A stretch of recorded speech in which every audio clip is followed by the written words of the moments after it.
had a habit. Every morning, I would send my best friend the cheesiest pickup lines I could find. It was our tradition, a language only we understood. Babe, I've been feeling dizzy lately because you make my head spin. Babe, you and I are like coffee and donuts. Without you, I'm just dry and plain. Babe, are you a soda can? Because whenever I see you, I bubble with happiness. And the worst one, babe, you must be a book, because the longer I look at you, the sleepier I get. We laughed at our own stupidity. That's friendship. But the day we agreed to meet at the coffee shop, I froze. Because the one waiting at the table, holding a bouquet of flowers, wasn't my best friend. It was her brother. He smiled, a little shy but certain. You've been calling me babe this whole time, so calling you wife isn't too much, right? I nearly blacked out. My best friend hadn't changed. Her WhatsApp account had been hacked, which meant all of our messages, every stupid joke, every flirt, our entire encyclopedia of nonsense had been accidentally sent to her brother. She was devastated. No! I can lose my double chin and my crow's feet, but not the chat history. I was devastated too. Not because of the flirting, but because our humor could turn any innocent message into a whole scandal. We panicked. She cried, and in the end she had no choice. Her brother helped her make a new account. Her new profile photo was adorable. Her as a child, wearing a puffy dress with tiny pigtails. Username Leo Bear. I couldn't help myself. Babe, you were so cute as a kid. I hope I can have a child as adorable as you someday. The typing bubble appeared, disappeared, came back, disappeared again. After half an hour, she replied, "You can." That should have been my first warning sign. But I laughed and replied, "You can too." Then she sent, "Yeah, our kid would be adorable." I blinked. Wait. Our... But before I could ask, she stopped replying. Over the next few days, she became strangely gentle, soft, careful with her words. If I sent 10 messages, she sent 1. I started to suspect she found a new best friend, so I texted dramatically just to tease. "Babe, are you cheating on me? Out with the old, in with the new?" She replied instantly, "No, you're the only one, babe." My heart melted just a little, so I continued my tradition. "Babe, I feel dizzy lately, because I make your head spin." She finished for me. Something unfamiliar fluttered in my chest. We kept going, cheesy line after cheesy line, until one day, I woke up to her message. "Isn't it a bit too soon for us to sleep together? Excuse me?" I rubbed my eyes and typed back, "AM is too early to go to bed, yeah." "Next time we sleep at night." Her reply came instantly. "Next time? Are you sure? We should tell our parents first. It's a big step." I stared at my phone. Parents? What parents? It was just a sleepover. But, okay. We always told our parents before sleepovers anyway. So I said yes. After that, she asked every day, "When are we sleeping together?" She sounded so eager, almost desperate. I clutched my stomach. "I can't, I'm on my period. I'm dying." An hour later, someone rang my doorbell. A delivery bag. Inside, a heating pad and ginger tea. I took a picture and sent it. "Babe, you're so sweet. Love you, Xoxo." Her reply was calm but warm. I couldn't come myself, so I ordered it.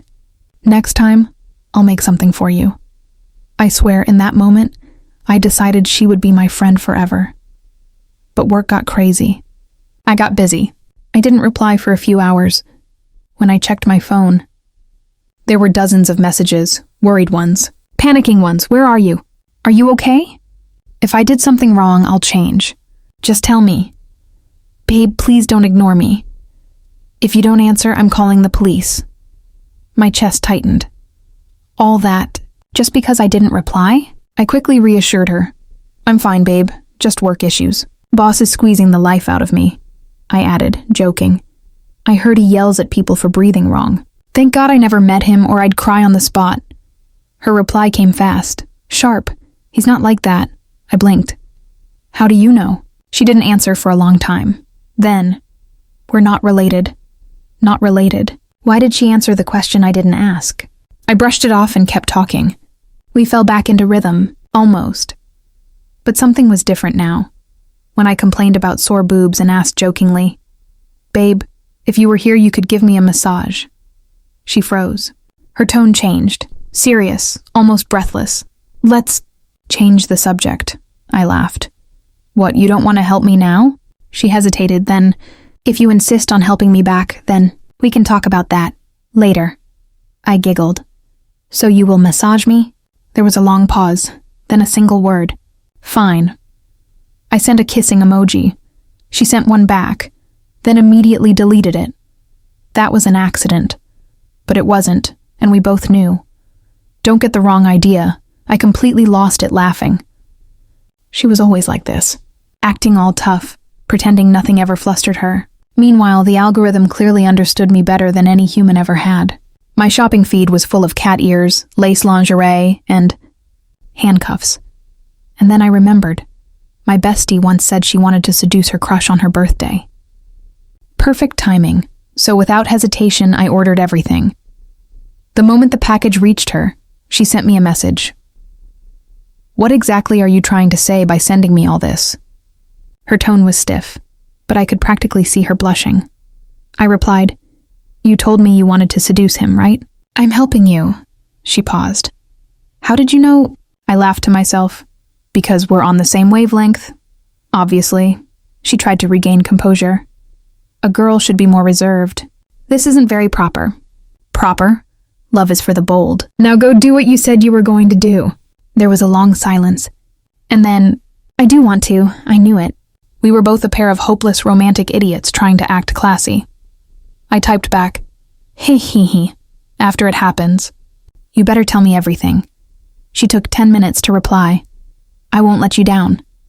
That's my best friend. Dramatic to the end.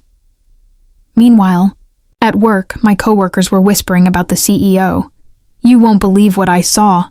What happened? I asked casually. The CEO was staring at his phone with his face so red you could squeeze juice out of it. Then he rushed into the bathroom. I froze, mid-sip of water. That has nothing to do with me. I muttered. My coworker leaned closer, voice low. Sweetie, that's the exact look my husband gets when I tease him in bed. I nearly choked. Can someone please save me from this conversation? I decided to ignore the comment, until I received a message from my bestie. She sent me a picture. A man wearing cat ears and a crisp white shirt, taking a mirror selfie on his knees. His dress pants fit very well. Too well. It was the exact outfit I sent her. My eyes watered. Babe. This is literally my dream man. I would sell my soul to touch him just once. My bestie sent 10 more pictures. If you like it, I'll send more. I saved every single one like they were national treasure. I teased. If he unbuttoned 3 more buttons and switched to gray sweatpants, that would be perfection. Her typing bubble appeared. Paused. Appeared again. You, don't push your luck. What? Can't I even imagine? Another pause. If you really want to see it, I can satisfy you later. My heart melted. She was working so hard to help me chase my fantasies. Bestie of the Year award, truly. Later that week, fate kicked me in the face. The secretary was sick and shoved a coffee cup into my hands. Take this to the CEO. So I went into his office for the first time. He wasn't there. Or so I thought. From the bathroom, I heard running water. Through the frosted glass, I saw the silhouette of a tall man, broad shoulders, toned waist, long legs, and the soft sound of breathing, and maybe, just maybe, a quiet groan. I ran out of that office like I had seen a ghost. Outside, I told my bestie everything. Babe, I think I just accidentally heard the CEO. In the shower, her reply came instantly. Did it sound good? Yes, it good. Why did she sound happy? She comforted me. He did it on purpose. For you. I nearly screamed. Why would the CEO seduce me? I'm literally a background character in this company. She insisted, because you're his type. And you're amazing, and I like you too. I couldn't help smiling. She always knew how to say the exact thing I needed. But then, the very next morning, a company-wide memo appeared. Office romance is now permitted and encouraged. The entire office exploded into celebration. Secret couples came out like spring flowers. I slumped over my desk and messaged her. Great. I followed the rules for nothing. Finally, her birthday arrived. We agreed to meet at the cafe where we first met years ago. Happy birthday, babe. See you tonight. She sent me $10,000 as a gift. From the birthday girl. You're not allowed to refuse. My chest warmed. I sent her a voice message. Baby, I love you, mwah, mwah, mwah. Meanwhile, at work, rumors spread like wildfire. The CEO paused an entire meeting just to listen to a voice message for 30 minutes. He was smiling like a man in love. We're getting a boss's wife soon. I just blinked. Whoever she is, good luck. When I reached the cafe, I looked at the old Polaroid of us on the wall, 2 girls in uniform, laughing. A man appeared beside me, holding flowers. He gently removed the photo and handed it to me. Here. He smiled softly. Careful. I thanked him politely. He hesitated. Babe? I stumbled. Excuse me? He looked at me like I had just stabbed him. If not babe, then what should I call you? How about wife? He said softly. You've been calling me babe this whole time. It's not too much if I call you my wife, right? I nearly dropped the flowers in my hand. Who is this man? Excuse me? Wife, babe? You? I stepped back like he was contagious. He lowered his head, shoulders sinking. Babe, it's me. Leo Bear. Leo Bear? Leo Bear? My mind went blank. That was my bestie's username. My bestie, Jenny. I stared at the man's face. His eyes, his jawline, the curve of his smile, familiar. Too familiar. No, wait. Did Jenny transition while filming? He looked horrified. What? No, I'm 100% a man. I always have been. And my name is Leo. Jenny is my sister. I slowly exhaled. Okay. So my best friend was still a girl, but that means you, Jenny's twin brother, were the one I've been texting? The one I've been calling babe? The one I asked to... He stared at me, his eyes turning red around the edges. So, you thought I was Jenny, the whole time? I nodded. So all those things you said don't count? I nodded again. So when you said you'd massage me wherever I wanted, my hand flew up and slapped over his mouth before he could finish. We were standing in public, in broad daylight, with witnesses. Do you want us both to get arrested? I hissed. His eyes glistened like a kicked puppy. A very tall, very strong, very emotionally fragile puppy. No one's ever liked me before, he whispered, voice cracking. I thought maybe you did, but I guess I was wrong too. A single tear slid down his cheek and landed on my hand. My heart clenched in a way that was definitely not healthy. I never said I hated you, I muttered. His eyes lit up instantly. So you do like me? I choked. He took my hand and pressed it to his cheek, warm and soft. You like gray sweatpants, he murmured. I can wear them for you. Or if you like no pants. I slapped my hand over his mouth again. Stop talking. I grabbed the roses and ran. That night, Jenny finally called. Babe, I'm so sorry, she shouted before I could speak. To join the same reality show as my crush, I had to promise my brother your number. I forgot to tell you. I love you, don't hate me, okay, bye.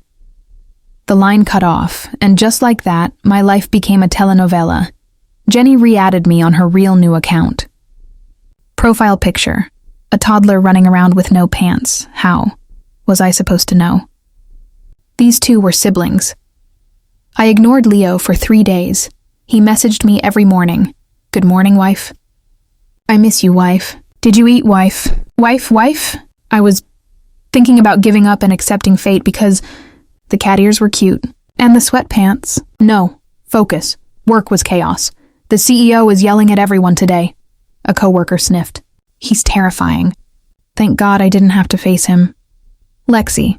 The senior secretary appeared, smiling too sweetly. The CEO loved your latest design.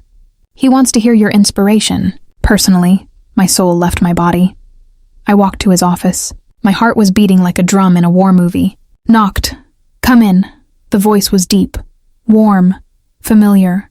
Stepped inside and was immediately pulled into a tight embrace. Leo's arms wrapped around me, trembling.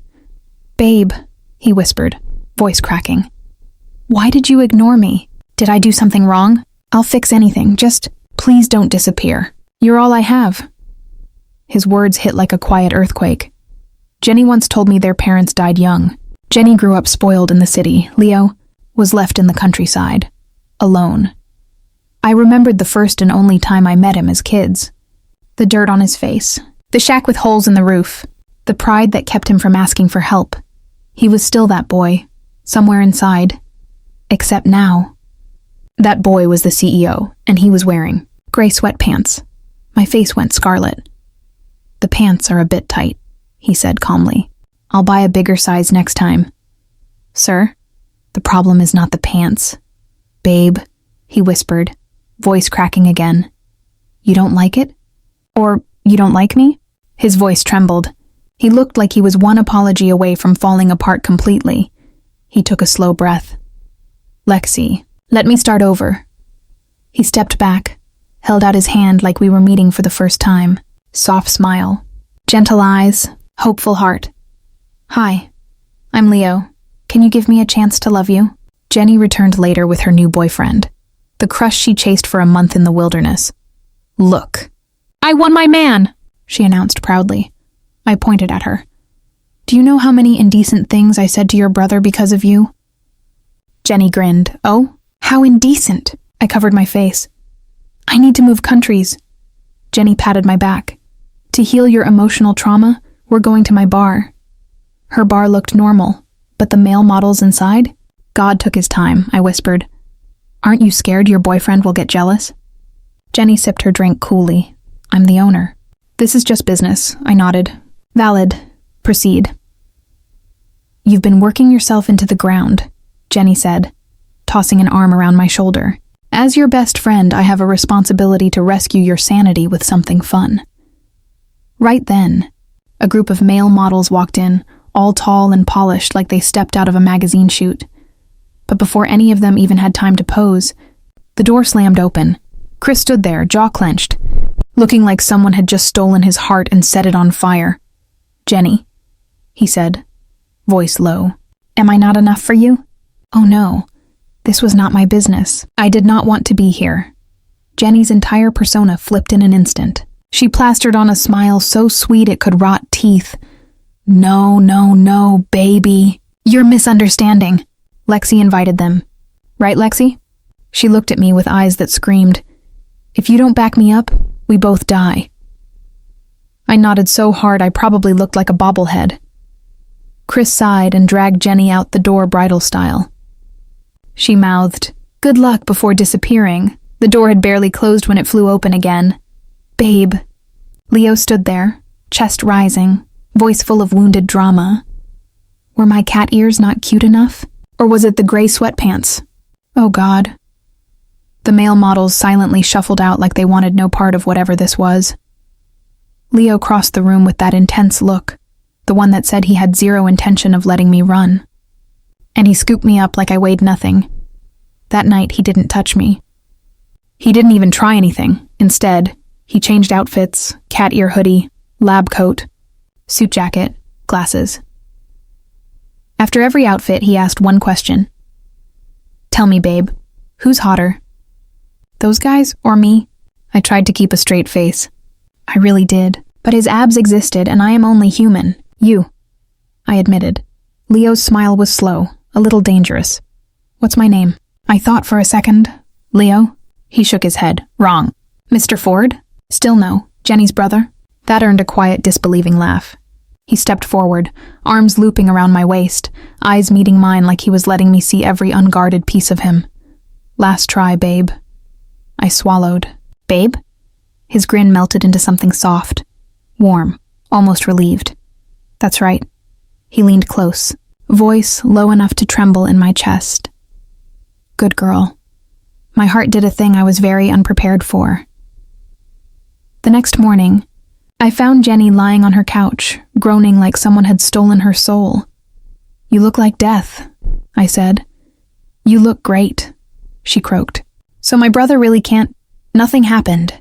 I snapped. She blinked once. "So he really can't?" "Jenny," after Leo revealed he was the CEO, he started showing up on our office floor daily. Everyone else assumed we were being evaluated. Meanwhile, I was just trying to stay upright. One day, someone whispered, "Do you think the CEO's crush is on our floor?" My pen dropped. I laughed. Too loudly. When I bent down to pick it up, a familiar hand brushed mine. Leo. He placed the pen in my palm, fingers lingering just long enough to make my heart trip. "Thank you," I whispered. He nodded and walked away. But before I could breathe, Lexi, my office. Of course.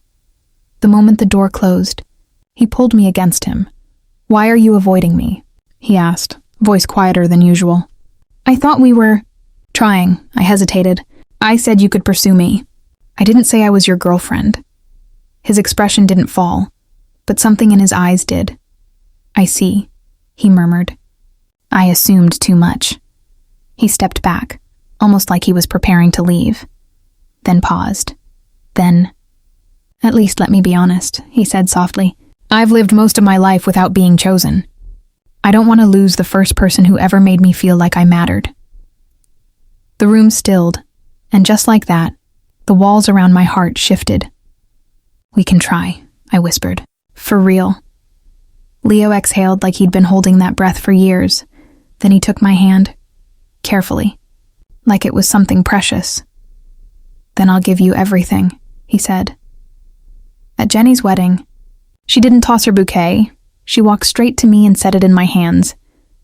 "Babe," she whispered, eyes soft, "I want you to be happy too. My brother, he'll give you the world." Right on cue, Leo stepped beside me. Nervous, hopeful, hands shaking. He held out a folder. "My money, my company, my home, all of it. None of it matters without you." His voice trembled. "Lexi, will you marry me?" I looked at the bouquet in my hands. At Jenny, crying happy tears.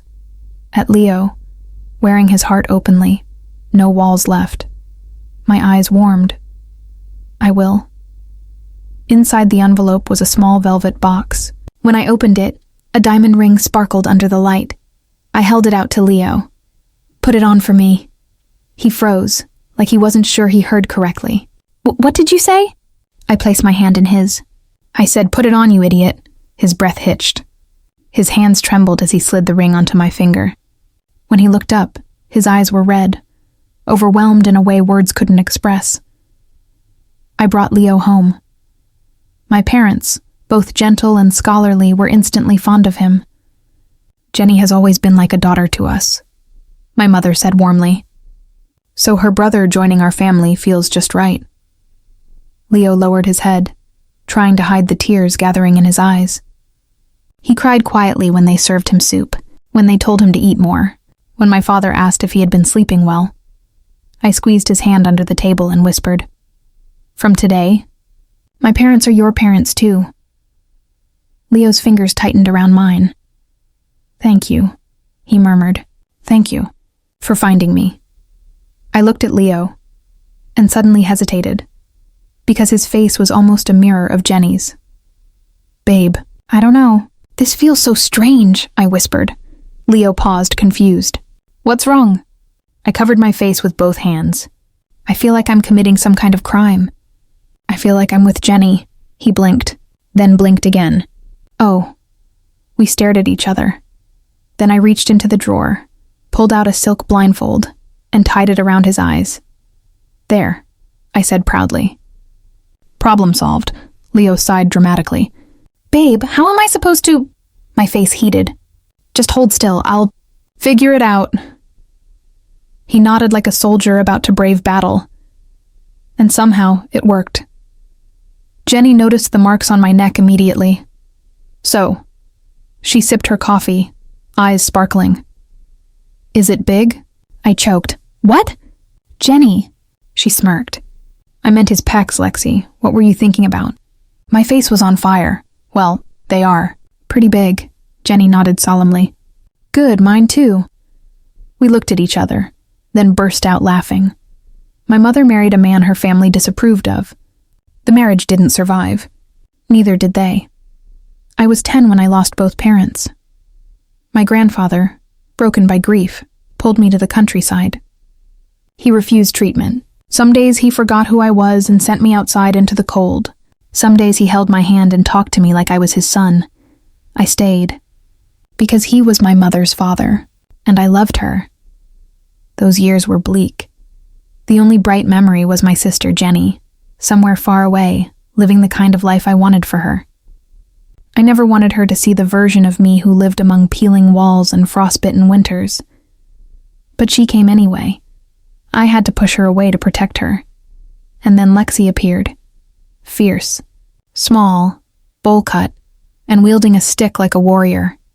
She left a first aid kit for me. She had no idea how much that simple kindness meant. That night, I realized I wanted to protect her smile for the rest of my life. Years later, I took over the company my other grandfather left me. I returned to the capital. Quietly, I asked Jenny about Lexi. Every time. Are you going out? Is Lexi going? Traveling? With Lexi? Dating? Is Lexi single? Jenny finally pointed at me. Are you trying to steal my best friend? No, I said. I'm trying to make her my family. Jenny snapped her fingers. That's even better. And so she gave me Lexi's contact. The moment Lexi called me babe in chat, I nearly fainted. She sounded so affectionate. So warm. I didn't know she thought I was Jenny, but I didn't care. For the first time in my life, someone seemed to want me. I treasured every message, every emoji, every moment I knew I was already gone, hopelessly in love. And now, here we are. Standing at Jenny's wedding, Lexi holding her bouquet, and me, holding everything I am out to her. Lexi, I say, voice unsteady. My life hasn't always been gentle, but if you'll stay, I'll spend the rest of it making sure yours is. Her eyes soften, and she smiles.